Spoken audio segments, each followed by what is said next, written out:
Buenos días, de nuevo en una nueva sesión de temporada en Cámara Navarra. Hoy vamos a hablar de coyuntura económica, que por desgracia llevamos 2 años desde el 20 hablando de coyuntura, de noticias económicas, de la economía y no por buenos motivos. Pero para ello hemos querido contar con 3 empresas que conocen perfectamente la realidad de lo que está pasando, de la situación que atravesamos y que seguramente nos van a dar claves e ideas, mucha información de gran valor para entender la situación actual. Buenos días a los 3. Gracias ante todo por participar en esta sesión. Si os parece, os presentáis de qué empresa venís y comenzamos. Alejandro Martínez, buenos días. Gracias por estar con nosotros. Muchas gracias por la invitación. Pues bueno, yo soy Alejandro Martínez y soy el director de Industrias Alimentarias de Navarra, que es una empresa con sede en Navarra, pero tenemos 8 plantas en España. Trabajan con nosotros unas 1.300, 1.400 personas entre todas las plantas y en Navarra concretamente hay 4 plantas y estamos hablando de 500 personas trabajando en el grupo. Un grupo muy importante desde el punto de vista en el sector de la alimentación. Sí, somos sobre todo conocidos, aunque hacemos muchas cosas alimentarias, lo más conocido somos la marca Carretilla en espárragos y platos preparados, pero tenemos otras divisiones que hacen otras cosas diferentes, siempre dentro del sector de conserva vegetal y plato preparado. Ajá, perfecto. Bienvenido y gracias de nuevo. Manuel Ezquer, buenos días. Manuel Ezquer, gracias por la invitación. Soy director de la planta de Hydro en Irurzun, en Navarra. Hydro es una multinacional noruega con 140 localidades de producción, aproximadamente unos 35.000 trabajadores en todo el mundo, principalmente en Estados Unidos y en Europa. En Navarra somos 155 personas y lo que hacemos es producimos la materia prima, las barras, los tochos, para producir los perfiles extrusionados en otros departamentos. Facturamos el plan es facturar unas 60.000 toneladas al año de tocho y unas de 14 a 20.000 toneladas de perfil extrusionado. Perfecto. Y por último, Igor Begiristain, buenos días, gracias por venir. Buenos días, muchísimas gracias por la invitación. Pues mi nombre es Igor Begiristain, soy director general del Grupo Lodisna. Nosotros nos dedicamos al transporte y a la logística integral. Tenemos sedes en Francia, España, Marruecos y en breve tendremos en Portugal también. Por tanto, estamos con un ambicioso plan de expansión, no solo en lo que ya hacemos, que es un mercado muy de nicho, que es el transporte internacional por carretera en una modalidad de doble conductor, por tanto con un alto grado de especialización, sino también que estamos incursionando también en proyectos de logística integral, donde contamos con personal cualificado para hacer cualquier tipo de ensambles, retrabajos, etcétera, al propio producto. Hacemos también proyectos de última milla bajo la premisa de la sostenibilidad, donde estamos incursionando de momento en Navarra, pero con planes de expansión para entregar y distribuir en el negocio de proximidad de manera sostenible. Contamos con una plantilla de aproximadamente 500 personas, todo el personal es propio y toda la flota es propio. Tenemos también una facturación de 50 millones, donde prevemos seguir creciendo de manera orgánica e inorgánica, porque bueno, vemos que hay áreas de oportunidad para crecer en otros nichos donde nuestros clientes nos lo están demandando. Por tanto, prevemos que en los próximos años duplicaremos por lo menos la facturación. Perfecto. Bueno, pues gracias a ustedes, como he dicho. Si os parece, antes de comenzar, y de hecho elegimos esta fecha porque hoy tendríamos datos de actualidad o datos recientes sobre la situación de nuestra economía y es la que queremos comentar con vosotros. Hoy se ha publicado la contabilidad trimestral de Navarra que nos dice, bueno, pues cómo va la economía navarra, ¿no?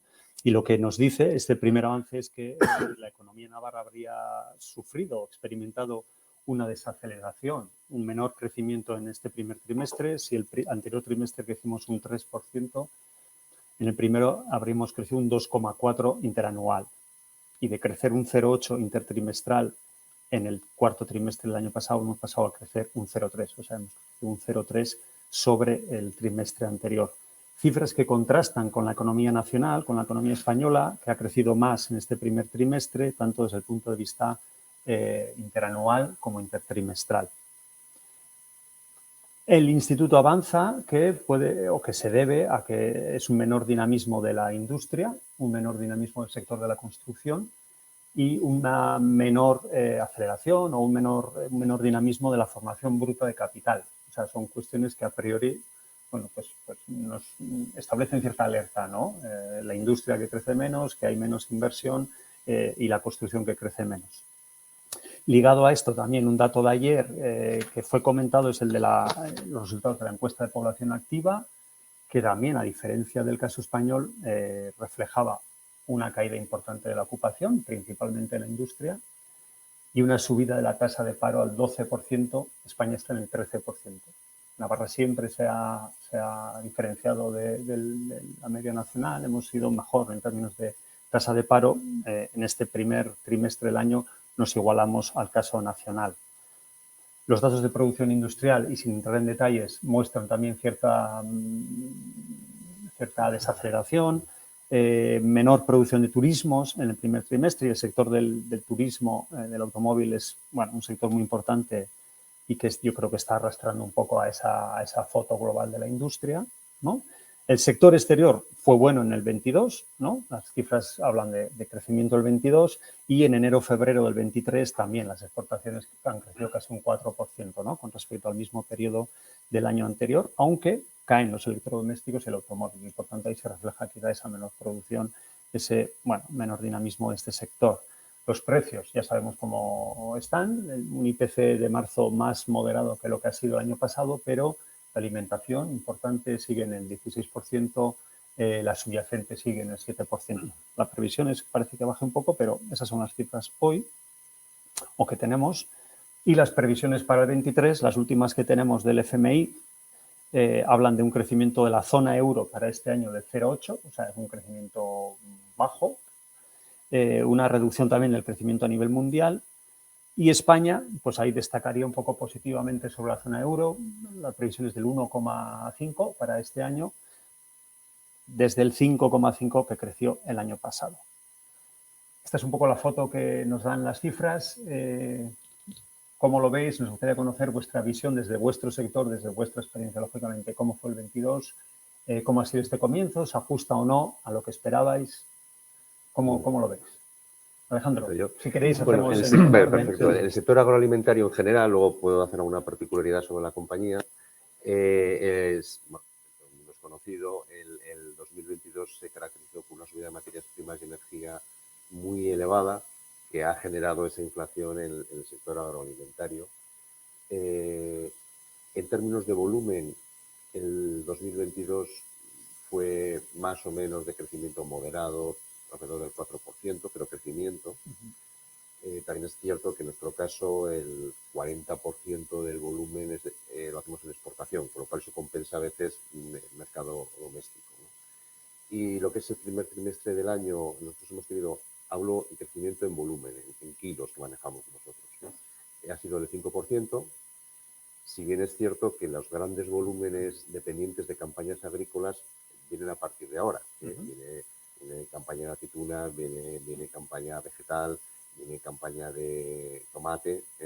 En carácter estacional. Con un carácter estacional, y ahí sí que estimamos que los costes energéticos ya se están moderando, que es una buena noticia, si bien lo que es el coste de materia prima probablemente subirá, seguirá subiendo, mejor dicho, seguirá subiendo por el tema de la sequía, que también es conocido estos días de la falta de agua para el riego hídrico agrícola, ¿no?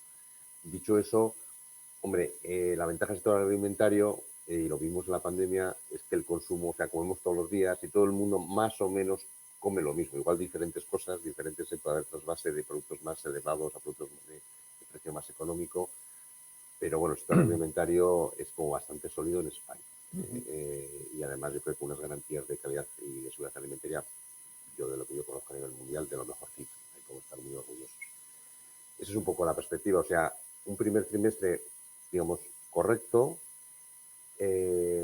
Ahora, lo que viene ahora, pues va a depender mucho de la capacidad de suministro hídrico a los cultivos. Eso va a ser muy crítico en términos de cantidad y de coste. Pero seamos optimistas. Algo por algún sitio seguro que seguimos avanzando. Es un sector con muy sólido, ¿no? Y luego las empresas que tenemos cierto volumen de exportación, hombre, siempre compensas posibles variaciones del mercado nacional. Pero como no haya tomates, pues, no se pueden vender. pues habrá, exacto, no se pueden vender. Eso, resumidamente, es un poquito lo que estamos viendo. Perfecto. Manuel, en vuestro caso. Bueno, nosotros estamos un poco sujetos al mercado doméstico fundamentalmente, pero el mercado doméstico se viene afectado por el europeo en general de una forma clara. A nosotros los mercados industriales no nos han dejado de lado, más es el mercado de la construcción el que nos ha afectado un poquito más a la baja. En el mercado de perfiles y en el mercado de tochos, bueno, nosotros hemos hecho una inversión de más de 10 millones de euros en nuestra fundición para pasar de 30.000 a 60.000 toneladas anuales de fabricación con expectativas de crecimiento. Yo creo que de alguna manera ese producto está vendido prácticamente, no vamos a tener grandes problemas, o estimamos que no vamos a tener grandes problemas, siempre basados en la sostenibilidad. Estamos involucrados completamente en una fabricación lo más sostenible posible. Nosotros la generación de CO2 estamos en los niveles más bajos quizá del mercado, pero tenemos expectativas de poder todavía bajarlo más. Y en hechos relevantes que estamos haciendo unas pruebas de hidrógeno líquido, las vamos a hacer en junio, unas pruebas que a nivel de producción son una prueba mundial. O sea, no se había hecho antes en un horno de producción este tipo de pruebas y lo vamos a hacer aprovechando el horno viejo que vamos a quitar. Nuestras expectativas para este año en principio son cumplir el presupuesto, que no es demasiado ambicioso en cuanto a perfiles, y en cuanto a tocho, pues entendemos que estamos en el ramp-up del crecimiento de la inversión y cuando lo alcancemos pues estaremos hablando de 160 toneladas al día. Ahí entendéis que o veis que la demanda industrial se va a mantener, que desde ese punto de vista... Entendemos que no todos los sectores van igual, pero como tenemos como 5 sectores y el industrial es uno, o sea, que si solar, que si construcción, transporte, automóvil, el transporte sigue tirando. Y a nosotros el transporte, cuando tira el transporte, a nosotros nos da la idea a pensar que el futuro no es malo. Muy bien. ¿Desde el transporte? Pues a ver, nosotros 2022 realmente fue un año complicado por lo que se comentaba, ¿no? El incremento de las materias primas tuvo una repercusión enorme en nuestro sector. El coste del gasoil empezó a subir en el primer trimestre del año pasado de manera exponencial y por tanto pues hubo que reinventarse, ¿no? En ese sentido, también un poco como mi incorporación, que vengo del sector de la automoción, también lo que hemos tratado de hacer es gestionar el negocio de una manera mucho más industrial, ¿vale? Y compensar esos incrementos de coste con optimizaciones operativas que permitan hacer unas eficiencias que hagan que no perdamos en la rentabilidad de los servicios que ofrecemos, ¿no? Entonces, uno de los retos del año pasado pues, fue precisamente seguir manteniendo ese crecimiento sostenido que teníamos planeado mientras aguantábamos con optimizaciones de proceso esos incrementos de coste exponenciales, ¿no? Eso hizo que los precios del transporte subiesen también el año pasado. Es cierto que también conseguimos sensibilizar a la sociedad y a la industria en general, en tanto en cuanto consideramos que es un sector estratégico para el crecimiento económico y también pues, conseguimos indexar para lo bueno y para lo malo muchos de los contratos para poder aguantar esa variación de los incrementos del precio del gasoil. Para nosotros, en realidad, el 2022 fue un año bueno, creo que gestionamos las cosas bastante bien. Este 2023 lo hemos iniciado de una manera razonablemente correcta, ya se mencionaba. Estamos aguantando la posición, sin embargo, dependemos mucho del consumo. Es verdad que nosotros movemos mercancía, no estamos sujetos a una barra, sino que nosotros operamos en el ámbito internacional, por tanto, pues también esa versatilidad nos redunda en que nos impacte menos lo que pasa en el ámbito local, pero bueno, sin embargo, las expectativas como decía, para este año pues van a depender en cierta manera del consumo. Es verdad que estamos muy diversificados, trabajamos para distintos sectores de actividad, como puede ser el textil, el industrial, la automoción, agroalimentación, no en temperatura controlada, pero vamos a iniciar en breve también en este ámbito de la diversificación. Por tanto, bueno, esa diversificación también nos permite pues mantener, ¿no? Luego estamos en un negocio muy de nicho, creo que ofrecemos un alto grado de especialización al estar en carga completa, doble conductor, son una modalidad con flota propia, por lo tanto tenemos el control de toda la operación y creo que en ese sentido pues también ofrecemos unas garantías y una confianza al cliente que aunque haya ahora un exceso, digamos, de oferta de camiones en el mercado por la bajada de consumo, nuestros clientes habituales pues valoran nuestra calidad del servicio y nos va a hacer mantenernos, yo espero, en lo que resta del año a pesar de esa volatilidad del propio consumo, ¿no? Y además para este año, pues bueno, estamos inmersos a nivel de sostenibilidad en distintos proyectos porque el futuro, bueno, el transporte, digamos, es el 20 y tantos % de las emisiones de CO2 son originadas por el sector de la logística, pero el 70 y pico % derivados del sector del transporte, ¿no? Entonces debemos, por convicción propia, ser parte de la solución y estamos buscando y colaborando de manera directa con muchos cargadores y con petroleras en modalidades de combustión alternativas, ¿vale? Vamos a incorporar ya en rutas habituales combustibles alternativos, como pueden ser el HVO100, que son biocombustibles, que son algo más caros de momento, pero pues son neutros en emisiones. Vamos a incorporar a la flota camiones eléctricos. El primero empieza a rodar ya en mayo. Por tanto, eso también nos va a garantizar pues, neutralizar emisiones y ayudar a nuestros clientes, ¿no? Porque cada uno tiene su scope 1, 2 y 3. Si nosotros trabajamos en el 1, pues vamos a mejorar el scope 3 de nuestros clientes de cara a esos compromisos de obligado cumplimiento en el 2027, entonces tenemos que empezar a trabajar ya, ¿no? Es un momento de incertidumbre por tantos tipos de energías distintas que empieza a haber en el mercado, pero muy ilusionante porque hay que ir probando cada una e implementando cada una de acuerdo también a las necesidades y compromisos no solo nuestras, sino de nuestros clientes. Entonces, bueno, va a ser un año interesante en ese sentido y luego también pues innovando mucho en un sector maduro donde tenemos muchos retos en la innovación en cuanto al driver care para mejorar la experiencia de los conductores y la atracción de personas al propio sector, innovar también en la experiencia, seguir innovando en la experiencia del cliente, innovar en procesos e invertir mucho en digitalización, que creemos que es la forma también de optimizar costes y el propio negocio, ¿no? Usando maneras o formas de gestionar basadas en inteligencia artificial a través de la captura de nuestros datos para poder optimizar mejor los flujos, los kilómetros en vacío, etcétera, etcétera. Entonces, bueno, tenemos un año bastante interesante por delante. Además de, como decía, estamos incursionando en otros nichos de mercado y países como es Marruecos, como es el operador logístico, la última milla. Entonces, bueno, estamos...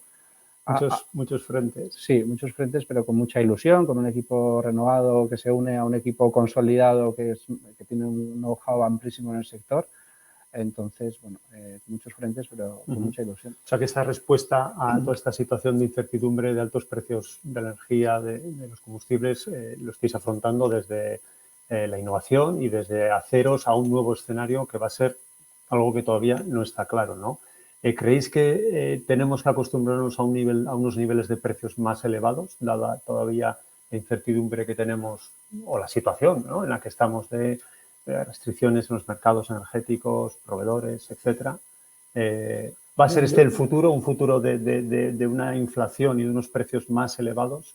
Yo no diría tanto, yo diría todavía algo peor, que es que no vamos a tener dónde basar nuestras estrategias. O sea, es que no sabemos lo que va a pasar con los precios. Si tú crees que va a subir o va a bajar, pues el mundo te pone en tu sitio rápidamente.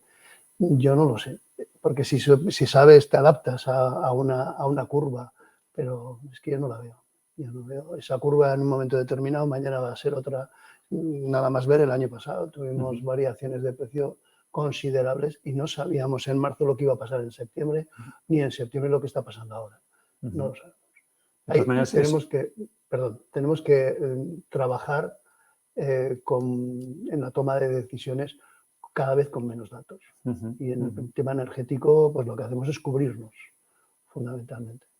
Alejandro, el caso de la alimentación. Bueno, en la alimentación, como un poco he dicho anteriormente, ¿no? Yo creo que nos va a ayudar a todo el sector la bajada de coste energético. Además, yo creo que todas las empresas, desde luego nosotros lo hemos hecho, nos hemos preparado optimizando recursos, poniendo placas solares en todas las industrias que tenemos. En fin, hemos intentado optimizar al máximo y eso va a ayudar.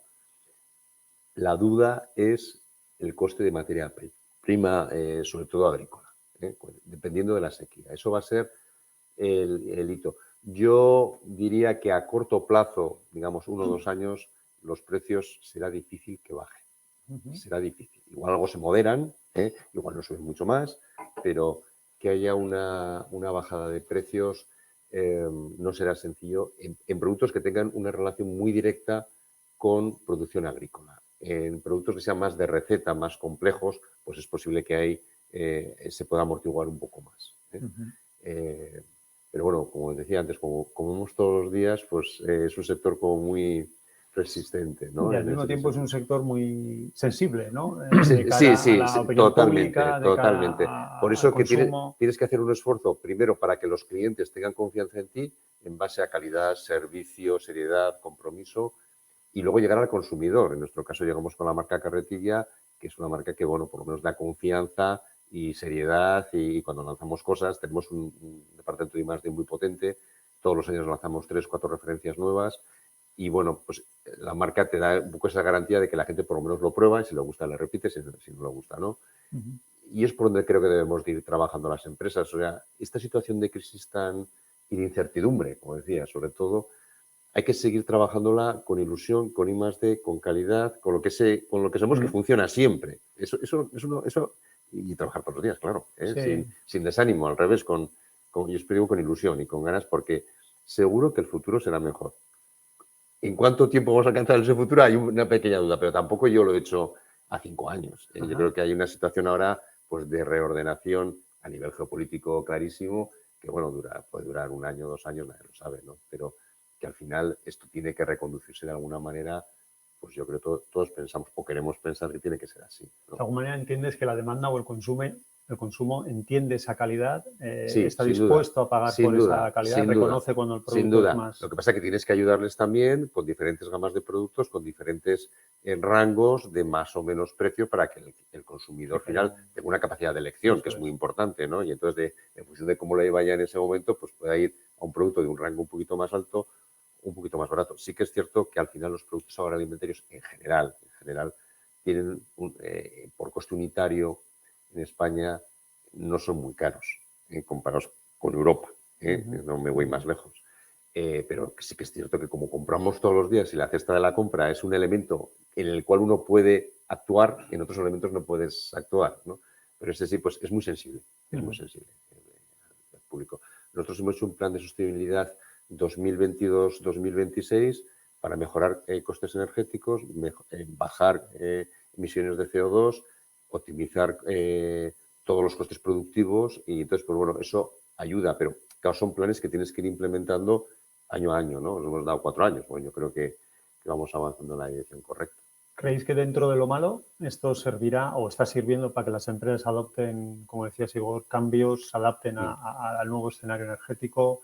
Incluso eso en el medio plazo puede ser una ventaja con respecto a los competidores en otros países o que no están sufriendo esta situación. No, yo creo que la volatilidad de las materias primas nos hace tener que gestionar las empresas de una manera mucho más ágil, más versátil y más flexible, porque efectivamente es muy difícil proyectar y costear con estas volatilidades, ¿no? Sin embargo, yo creo que también tenemos que hacer una reflexión interna, es decir, cuáles son las necesidades y los objetivos de mis clientes y en base a eso trabajar y tal vez pues, especializarte más o satisfacer esas necesidades, porque yo los precios efectivamente creo que no van a bajar. En nuestro caso en concreto, el coste de los bienes de equipo, nosotros somos muy intensivos en capital, no paran de subir. En 2 años nuestros activos han subido de coste más de un 20%, los tipos de interés pues, se han multiplicado por 2 o 3.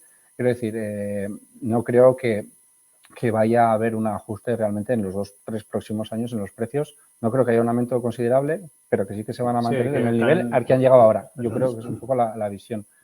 Y a nivel de sostenibilidad, pues efectivamente estamos todos dando pasos, como decía, en usos de tecnología, de combustibles y de energías alternativas.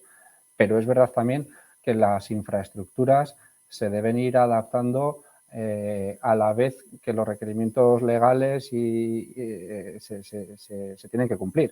Y realmente el despliegue de infraestructuras necesarias para poder abordar esas energías alternativas y que los costes de esas energías alternativas sean lo suficientemente competitivos por economías de escala, para que eso suceda, todavía hay una transición que yo no la veo llegar hasta pasado a finales de la década, sinceramente. O sea, hay mucha incertidumbre porque hay muchas motorizaciones distintas, con muchos combustibles distintos, con redes de infraestructuras que no están desarrolladas. Por tanto, hay que ir adaptándose y adaptando todo y alineándonos todos, ¿no? Gobierno, clientes, en este caso flotas, a esas nuevas necesidades. Y esa transición, pues, genera incertidumbre, pero pues hay que abordarla con ilusión, pero va a costar. Es la clave, ¿no? Ilusión. Sí, Al sí. final, yo creo que sí, tienes que ser positivo. Hoy decidimos, y probablemente se decida mejor con menos información que antes con mucha. Yo creo que de alguna manera el futuro al que decide y dirá para adelante le va a sonreír, porque no ha sido de otra manera. En el paso del tiempo podrás caer o tendrás que levantarte. Eso es algo que... Y yo creo que como empresas nosotros nos tenemos que mirar a nuestros competidores, y nuestros competidores de alguna manera no son, al menos en nuestro caso, no son los competidores que venden en el mismo mercado que yo, sino las propias empresas de mi propia compañía, que tenemos que... Ellos saben nuestros datos, nosotros sabemos los de ellos, y tenemos que llevarnos bien. ¿Cómo nos vamos a llevar? Pues es eso, ese es un poco las cosas que nos pasan. Llevarnos bien, pero para ir Urzul. Pero para ir Urzul. Algo habéis apuntado, para ir terminando, ¿cómo veis la economía navarra en general? Si nos elevamos, ¿no? Saliendo un poco de cada uno de vuestros sectores, tras estos años hay quien habla de un cambio, de algo que es necesario, ¿no? Establecer cambios. Hablabas, Igor, de necesidad de desarrollo de infraestructuras, ya no solo a nivel de Navarra, sino posiblemente europeo, nacional, etcétera. ¿Cómo valoráis la salud de la economía navarra? ¿Y qué habría que hacer o en qué habría que ¿no? insistir de cara a los próximos años para, bueno, pues hacer frente a estas incertidumbres, a este cambio, ¿no? A esta transición energética de todo tipo? No sé, yo vaya por delante que cualquier gobierno que lidere esta comunidad puede contar con nosotros para cuanto pueda necesitar, pero sí que es verdad que yo creo que debemos creérnoslo más. Es decir, tenemos una comunidad donde hay distintos sectores: construcción, agrícola, renovables, industria, transporte, logística. Tenemos todos los ingredientes para que la ecuación sea exitosa.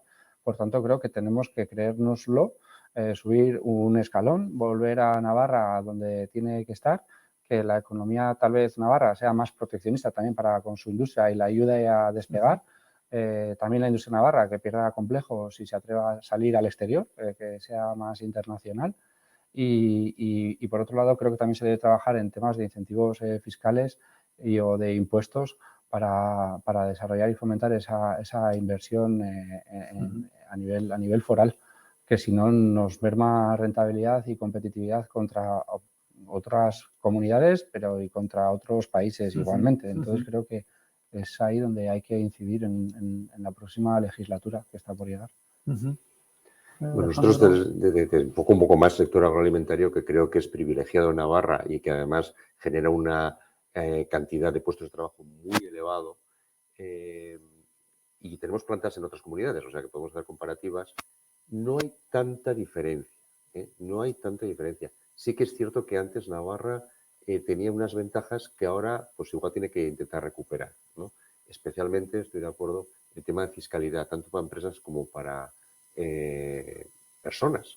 Uno de los problemas que estamos encontrando es la atracción de talento de otras comunidades aquí, que antes era un privilegio. O sea, cuando le decías a un señor de Madrid, vente a trabajar a Pamplona, le estabas dando pues un bomboncito. Ahora no es así. Y nosotros tenemos la sede aquí, la sede corporativa está aquí. Intentas cuidar, retener el talento de la mejor manera posible, que nos pasará igual a casi todas las empresas de Navarra. Y entonces yo creo que ese sí que sería un paso como muy práctico realmente, revisar, moderar, porque luego hay que pagar impuestos, por supuesto, ¿no? Pero moderar la fiscalidad a nivel empresa, a nivel trabajador, creo que volvería a ayudar un poquito más a Navarra, sí, sin duda. Y es uno de los retos a los que nos enfrentamos, ¿no? Captar y retener el talento, porque si no, no hay... efectivamente, es uno de los ejes principales que debe mover cualquier industria, las personas, y sin estas medidas será complicado. Sí, yo creo que coincido un poco plenamente con ellos. Yo creo que la situación del mercado digamos, de calidad es complejo atraerlo a una región pequeña. Ya de momento eso ya es complejo. Atraerlo a si la fiscalidad no es acorde a eso, pues todavía es más complejo. Sí, quizás sí. Muy bien, pues muchas gracias. Terminamos aquí el tiempo de este programa, de esta sesión. Desde luego, desde mi punto de vista, ha sido muy interesante y de nuevo agradezco vuestra visión y que hayáis aportado toda esta información, estos datos fríos. Y me quedo con un mensaje de que, bueno, hemos empezado no del todo mal y hemos empezado, bueno, según lo previsto y con, ¿no?, expectativas positivas y con una receta que llevamos tiempo desde la Cámara apuntando, que, bueno, tiene que ser eso, ¿no? Pues articular incentivos o que, desde luego, no seamos comparativamente peor que otras comunidades autónomas, ¿no?, que otras regiones. Muchas gracias y despedimos aquí. Gracias a Muchas vosotros. gracias. Muchas gracias. Adiós.